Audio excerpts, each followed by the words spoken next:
No, I didn't think of any alternative other than, yeah, I consent to a catheter.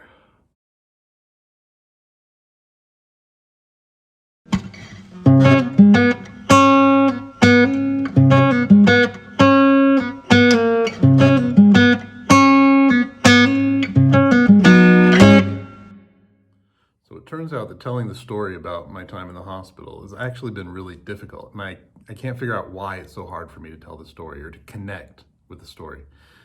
And I think after a little bit of, self-reflection and sort of, cutting into my brain and trying to see what's in there and trying to figure out how my emotions are connected to these stories, it has something to do with not quite seeing one punchline that sums it all up. The hospital didn't have this one moment that, boom, told me the lesson of the hospital. There were a lot of little lessons, and there were a lot of little things that happened in the hospital. And some of them weren't lessons. Some of them were just experiences that I remember. Some of them were things that I still am trying to figure out. And some of them were things that I actually love remembering. Good memories, comfortable, fun, yeah, memories about the hospital, as well as some terrible memories. And so it's such a contradictory time where there's so many things that are working against each other. And I think maybe a lesson right now is that it's kind of like my whole life. That's how the time before was. So it really isn't going to make too much sense to talk about the day that I went in because, as I've said, I don't remember it. I remember going to the hospital, being hunched over, looking at the floor. Some topic of juice came up. Should you drink something? I don't know. And then I was going back to the hospital in a car, and the person driving the car pointed to the front door of the hospital, and I looked at the door and said, I can't make it there. How am I supposed to walk? What? I was confused. But then after that, I was back at home and I was on the floor collapsed, and I saw the shoes and the pant legs of the guys that were in the ambulance, the paramedics that came to take me away. And I just remember seeing them and thinking they're here to take me, then nothing. So right about this time last year, last year, I was back to being able to talk, and I was back to communicating with Buffy. I think it was yesterday last year that I got my phone back, and I saw all the messages that were waiting for me. And I had learned what was happening to me before that a bit, where I heard the word diabetes, and I don't know if it was said by a doctor or by Buffy, or if it was said in a question or in an answer or a statement. I don't know. So the important thing of what happened on the 4th and when I went into the hospital was the diagnosis and the realization that something was wrong. At the hospital, Urash, who I have to give so many thanks for sticking it out and trying to help, even though he didn't have all the information and he didn't know what was going on. He was there. And being there was the key to saving my life. He told the doctors what I could tell him. I could tell him that I was feeling nauseous. I told him that I was feeling dizzy. I couldn't tell him much more. I was obviously not telling him things too clearly, and I was telling him that I couldn't remember things. I was telling him that I couldn't think clearly. I was telling him that I forgot this or that, or I didn't know the answers to questions. So they gave me some beta-histine, which was for the dizziness and vertigo. They gave me some Dramamine, which was for the nausea. And they gave me some piracetam, which is a nootropic, to help me think better, to help my memory, to help my cognition, to help me pay attention in class. I don't know what the piracetam was supposed to do for me, but I haven't touched them. And I found them in the apartment later, much later after I left the hospital. I came back and I was looking at the table next to the doorway, and I found these 3 boxes that they sent me home with.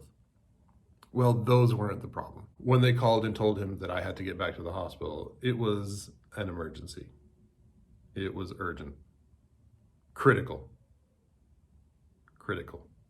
They'd done the blood tests and the numbers came back elevated. The most important elevated number was the blood sugar. I'll talk about the mass scale, which is the scale of blood glucose that's used in North America, or in the United States at least.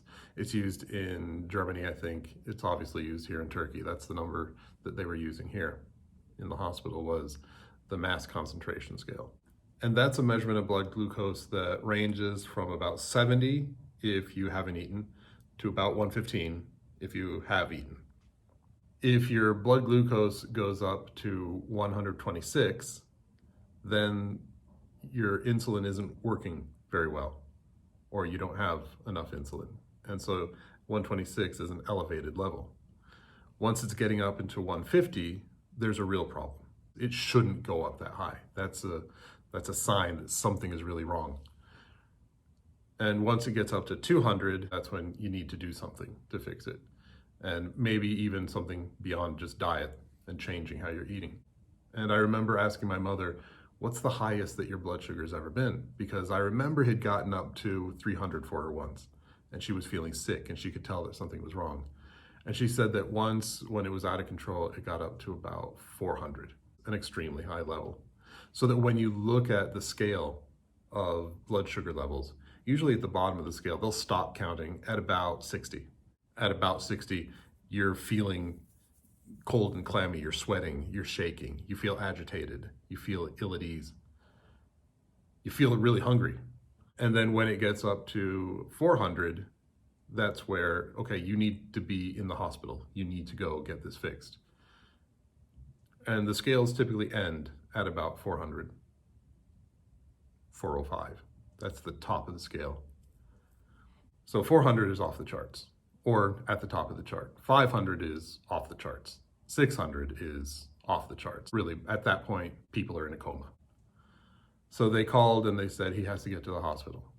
He has to go immediately to the hospital because my blood glucose level was 1001. That's why my brain wasn't working. That's why I don't remember that day. I was diagnosed with diabetic ketoacidosis. My blood was poison, and my kidneys were shutting down. My poor kidneys, my sweet kidneys, literally. Oh, bless them. They were trying. They were working so hard. All that going to the bathroom, all that peeing that I was doing, my kidneys were, they were turning those pedals. They were, they were redlining. They were working. We got to get the sugar out. And they were failing. They were falling behind. Normal level for creatinine is below 1.1. Mine was 2.5. A normal range for urea in the blood is 7 to 20. And as you get older, the number might be a little bit higher, up to 30. Maybe 40. My urea level was 91. So they saw that my kidneys were shutting down. They saw that they weren't working. They couldn't do anything. And this is why when Buffy came to the hospital, not knowing what was going on, and asked them, what's happening? Is he going to be okay? They couldn't tell her, yeah, he's going to be okay. Multiple organs could be failing. I could have brain damage. I was out, I was in a coma. They just had to wait and see what happened. And so Buffy was left there not knowing what was going to happen, not knowing what to expect. The evening of March 4 wasn't guaranteed with me in the world. That's the punchline to my time in the hospital. It started in the most dangerous place. It didn't get any worse. It didn't get any worse than when it started. And that's kind of maybe why telling the story of the hospital feels a little bit like a letdown, because the crisis is over at the beginning. And as we know, I'm here. I made it. I survived. So the rest of the hospital stay sounds like just kind of things that happen to everybody, things that happen when anybody's in the hospital. And so the hospital for me is a really positive memory. I think back to the hospital as a safe time, as a controlled time, as a time when I was learning things, figuring things out. My questions were being answered immediately because my blood sugar, my health, my diet, everything that I had to do every day, it was just done for me.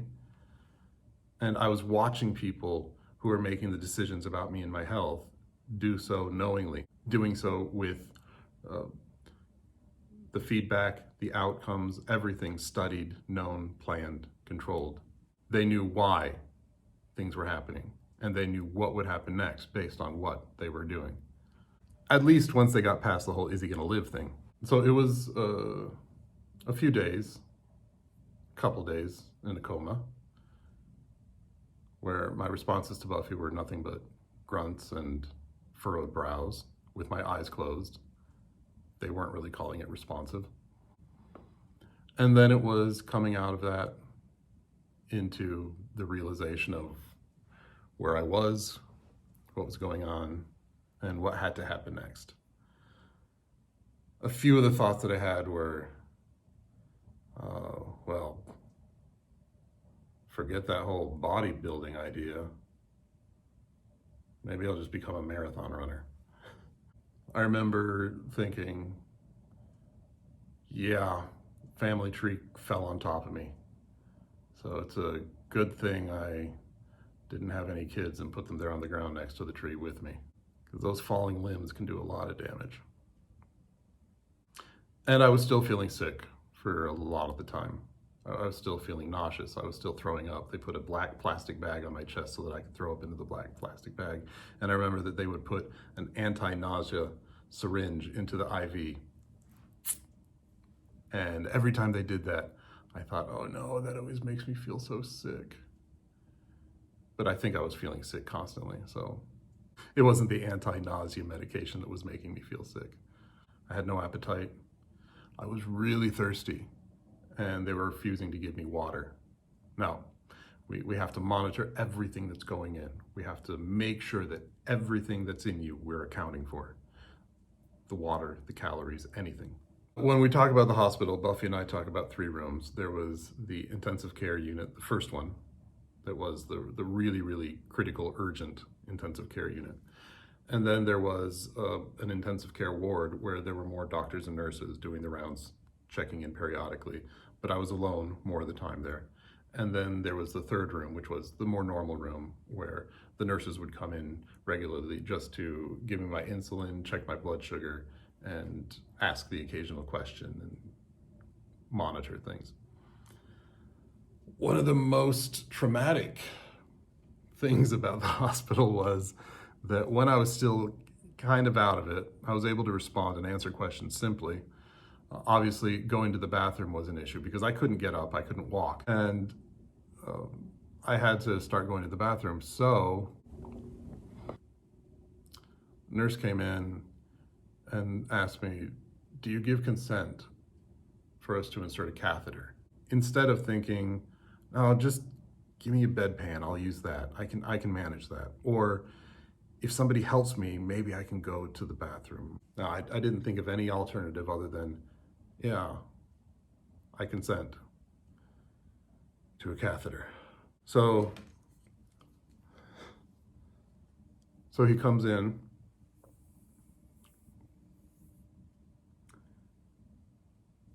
and starts feeding it into me. 0 stars. Do not recommend. I get chills still thinking about it. Ooh. And then you have to leave it in there, and you have to deal with that where it shouldn't be, and immediately painful urination, which I found out later shouldn't have been painful. It should have been normal urination. But every time I used it, really, really hurt. Turned out I had an instant UTI, urinary tract infection. Ooh. So that's not one of the happy memories. Buffy has more memories of the hospital than I do, because, especially the early days, obviously, because she was watching every sign and she was trying to figure out, and she was talking to the doctors, and she was having her friend translate, and she was telling friends what was happening. And so she has recorded a lot more of the text and a lot more of the information and the correspondence and the questions that she had. And she's looked back and she's found things that she was saying to friends, that she was saying to my family. She's found, a written record of everything that she was saying, thinking, hearing at the time. And she also has a memory of one of my little habits that has always been a joke between us, because I have a habit of twitching my toes just without thinking. If I'm reading something, if I'm playing a video game, if I'm watching TV, if I'm just even having a conversation, talking, without thinking about it, my toes will start twitching. And they make a little bit of noise and they can be a little annoying and distracting. And she'll sometimes slap me on the leg and it's like, stop it. If I'm falling asleep, my toes will start twitching. And she's trying to fall asleep and she'll slap me. Stop it, Michael. And she was there in the hospital room once on the floor. She didn't even have a bed or a chair really that she could lay on or sit in. And she noticed my toes twitching. And she says that that's when she saw that, okay, I'm still in there. I'm coming out of it. She took great comfort in my annoying little habit that bothers her. Your little twitching toes, she says. The hospital is a good memory for a lot of reasons, partly because of the care and because of the control and the healing that I recognized was going on, and the learning and recognizing little by little that, oh, this is how this works, this is how that works. I was asking the doctor some questions, I was asking my father some questions, I was doing, some texting and writing and trying to figure out things. I was looking up things on WebMD, I was learning about my situation. All of these things were parts of learning and putting together the system and trying to understand, okay, what led to this? And now that I'm here, what information from what led to this is going to help me from this point on?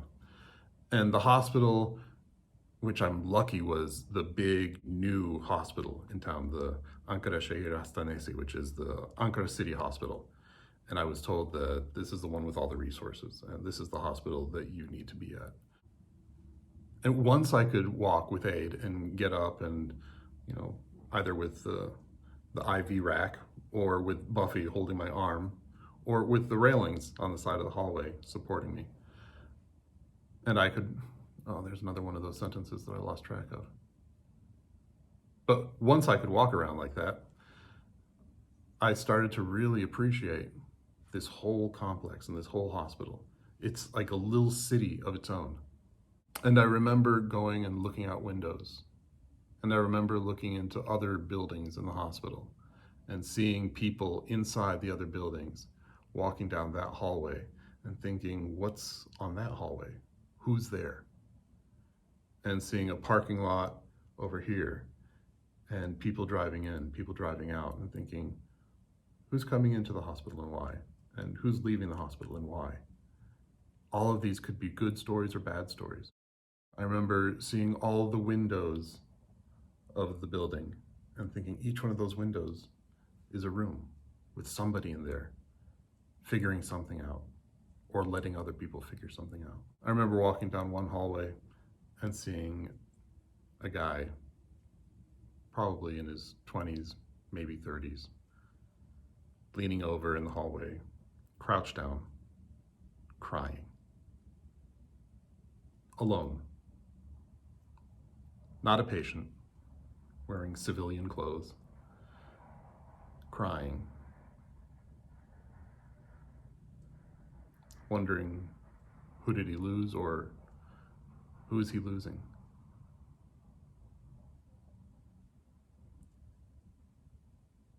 And I thought, that could have been Buffy. That was Buffy. Leaning over, crying, not knowing what was going to happen, afraid. I had a couple of roommates in the third room. The first one was an older guy, probably in his 50s, 60s maybe. He was short, he was round. He didn't say much, and he would often just sit there on the side of his bed. Just sit there, dejected, not doing anything. And the nurses would come in at the same time to check my blood sugar, and then they would give us both injections. And so I assumed that they were giving us our insulin injections. And nobody really talked to him much. His wife came in and said a few things here and there, would bring some things for him, would bring a bag of something. She actually explained to Buffy how Buffy could open up one of the chairs that was there and it would flatten into a bed that she could sleep in. Which actually helped. That was nice, because up until then, Buffy just had to sit in the chair. She couldn't lay down. She couldn't relax. I remember when the doctors were doing their rounds, and a group of doctors with the one head doctor teaching, because it was a teaching hospital, would come around and ask questions. They asked me a few questions, and all I could say was, Türkçe konuşmuyorum. I don't speak Turkish. I'm sorry. And they would then just like, okay. Go over to him and start talking to him. And I remember they would ask him questions in a very demanding tone. And if I had to guess what they were saying, it's like, what were you thinking? Why are you doing this? What's happening? Answer me. It was that sort of a tone. And I was really curious. Why are they scolding him? What is she saying to him? What is she mad at him about? And he would just sit there and shrug and whimper. He really couldn't say anything. I felt bad for him. I really did.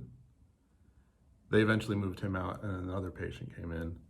And this next patient, I don't know what his issue was. It wasn't diabetes, because the meals that they brought us were very different. They would put my meal on the tray, and then they would put his meal over in his area. And I was at this point already hungry enough, and I would eat the food. And he would get up, he would go over to his meal, and he would look at it, he would move things around. He would maybe grab the water, maybe, and then he would leave the rest of the food there and then go back and lay down in bed. And I remember several times when I would go and get my food and enjoy it and eat my food, and I would hear him over on his bed just crying. No idea what he was crying about, no idea what his issue was. What was he suffering from? And I wish that I could have talked to him. I wish I could have asked, are you okay? Do you need anything? He had one or two visitors, older woman and a younger woman, I assume wife and daughter. The older one who came in would yell at him a lot. The younger one would come in and talk to him a little more kindly, bring him some books, bring him some things.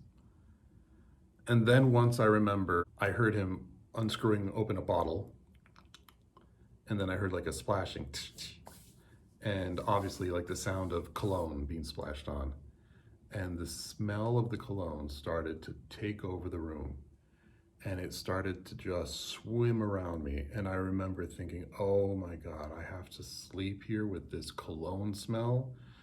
I'm gonna wake up with this cologne. It's gonna give me a headache. I was so sensitive to that smell, and I was suffering. I even mentioned something to one of the doctors and nurses, and I said, his cologne is so strong that it's giving me a headache. And they just kind of looked at me. And I mentioned something to Buffy. I sent her a text, or I called her and I said, oh, his cologne is killing me. I can't sleep. And I was actually covering up my face with the blanket, and I was holding my hand over my face so I didn't have to smell that cologne. And then when Buffy came into the hospital room, she said, I really don't smell anything. There's really no cologne smell. And for me, it was the strongest thing in the world, the strongest smell in the world, and she could barely tell that it was there. That changed my perspective on it in a really, I think, a really important way. Because when I thought that the smell really was strong and that I was reacting in a normal way to it, I put it all on him. And I said, how could he be so inconsiderate? How could he do this to me? But then when I found out that it wasn't that bad, then I realized, okay, so my reaction is just my reaction. I'm not actually in a room that's full of this overpowering smell. I'm just perceiving it as an overpowering smell. And so my perception is the problem. And I can't put that anger on anybody else. I can't be angry at somebody else for my perception. I can't blame him for how I see things. It reminds me actually of the oranges that they brought that I was eating and thinking they were bringing me terrible oranges. Why are they bringing me these oranges that taste so bad?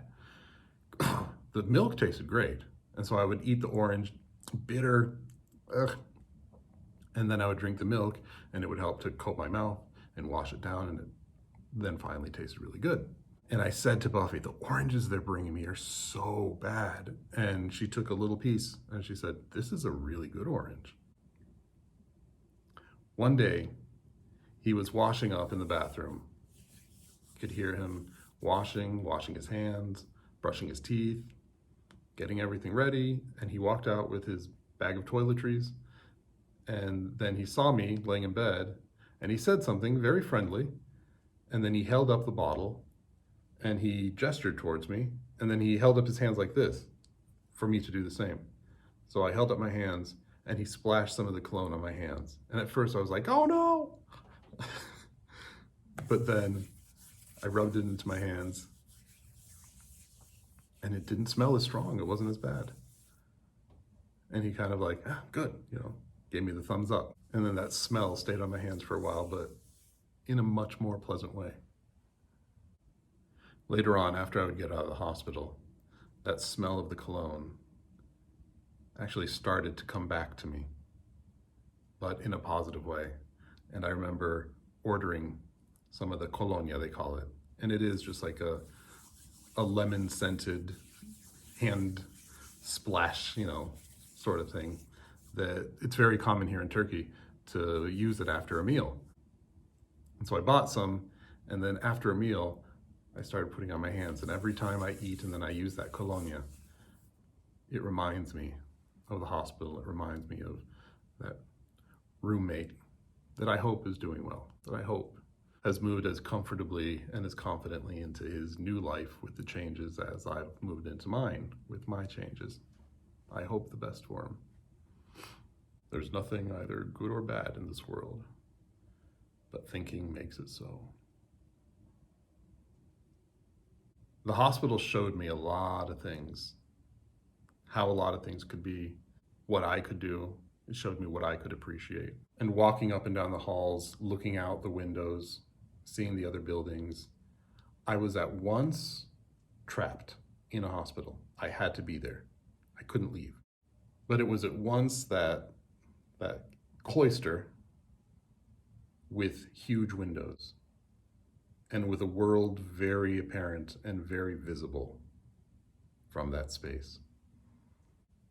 Noticing when the sun was coming up in the morning to when the sun would go down at night, seeing the passage of time and life going on inside and outside, the drive with the cars coming in, going out, the shifts of doctors and nurses changing, the attempts to communicate needs and to answer questions, if I could. There was one pretty symbolic exchange that I remember. There was an IV in my left wrist that was starting to really hurt. And it was by the minute getting worse and worse and more painful. Buffy was there at the time. And I told her, this IV is really starting to hurt. I was like, really? Do you think there's something wrong? It's like, I don't know. It feels like maybe it's in the wrong place, or it's burning. So she went and she told the nurse that was on duty, Mehmet Ali. And she called him in and she told him, and I tried to tell him that it really hurt. And he said something. He explained a few things, all in Turkish. And then he said something about potassium, and he kind of grimaced. And I took it as potassium tends to burn. Potassium tends to hurt when it's in your IV.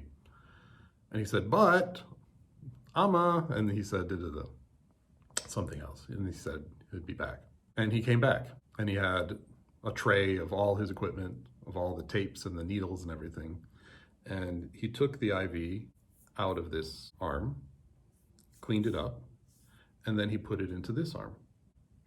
So on this arm, he added 3 little tubes or inserts into the IV so that it had different inputs.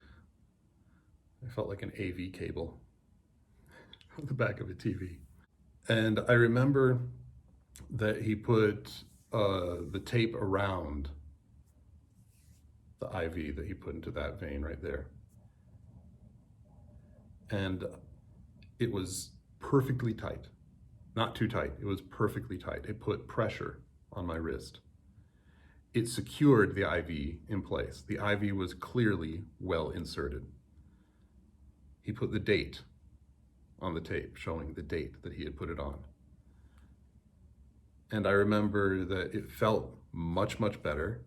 Eventually, the potassium did start to burn a little bit, but because it was in the middle of this system of a very well, carefully placed IV, that burn was almost like a comfort, a reminder that it was doing what it was expected to do.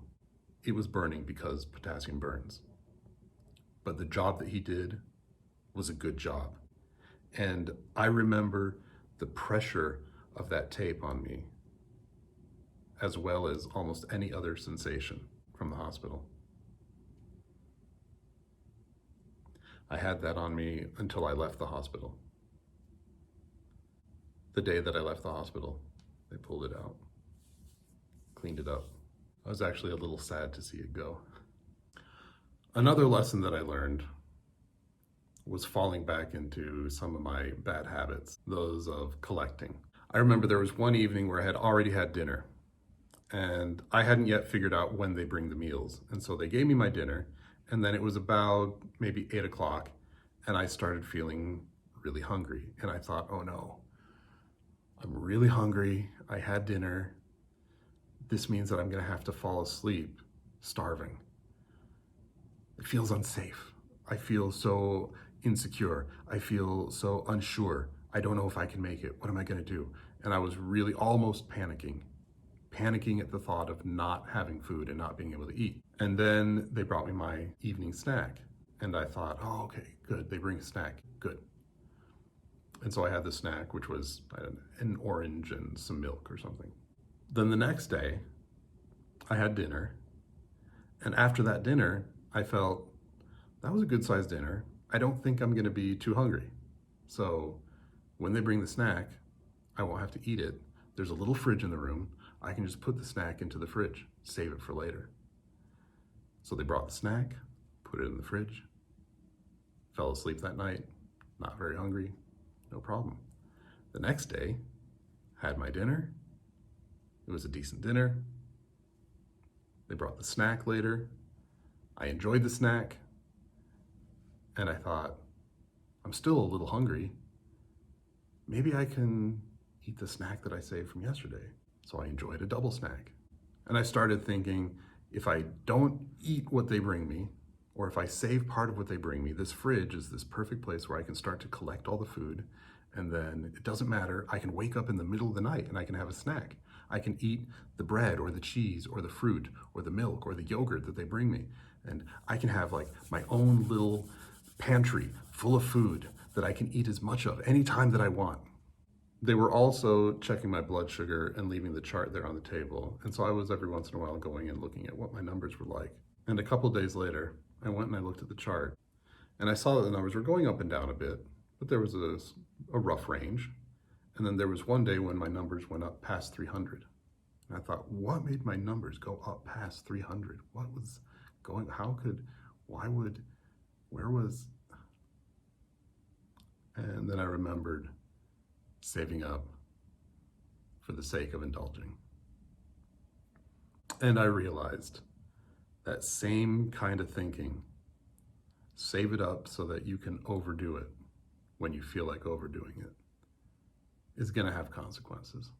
Those feelings of insecurity around food were still screwing with me. The idea of squirreling away every little bit of fruit, milk, yogurt, cheese, bread, anything for my long winter. That's what got me there in the first place. And I had to trust. There's a reason that they feed me at this time, snack, lunch, snack, dinner, snack. There's a reason why they do it that way, because it helps. And I need to abide by that system. I need to start practicing that system. They bring the food, eat it. And then wait until the food comes again the next time and eat that. Don't save up. Don't fool yourself into thinking that you're sacrificing right now out of some sort of selfless realization that you don't need, when you're really doing it so that later on you can very selfishly indulge and get more than you need. Eat based on what your body needs, not on what your emotions are telling you you want. That's a different topic. I'll talk about that in another video. The last thing, and this isn't a full story, this is a hint towards the next video. My biggest fear on leaving the hospital was that I was going to have to give myself insulin shots. I was going to have to take needles and plunge them into myself. I wasn't afraid of the nurses coming in and give me the shots because I didn't have to do that. There wasn't any strength or any fear that I had to overcome. I just had to sit there and let it happen. Boom, they did. It doesn't even really hurt. Just a little pinch, as they say. But when I knew that I was going to be leaving in a few days and they said, your numbers are good, you're keto negative, we're going to let you go, I thought, how am I going to get that insulin in me? What am I going to do? And so they told me, a nurse is going to come up and explain it all to you. I thought, okay, good.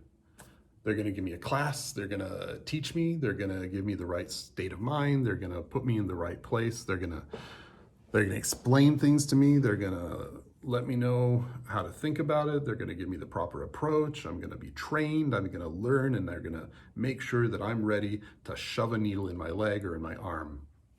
Okay, all right, good, good. So the nurse came up, I think it was my last day there in the hospital, and she spoke only Turkish. So she was on the phone with somebody, telling them what she explained to me, and then they would get on the phone with me, and they would tell me what she had said, and then they would say, do you have any questions? And I would either ask them, then they would ask her, and then she would answer, and then they would tell me. And that was about 20 minutes of really simple, just technical things of how you put the needle onto the insulin pen, how you make sure that there's flow going through the needle, how you stick it into your arm or your leg, press it, hold it for about 10 seconds, pull it out, close it, screw it off, throw it away.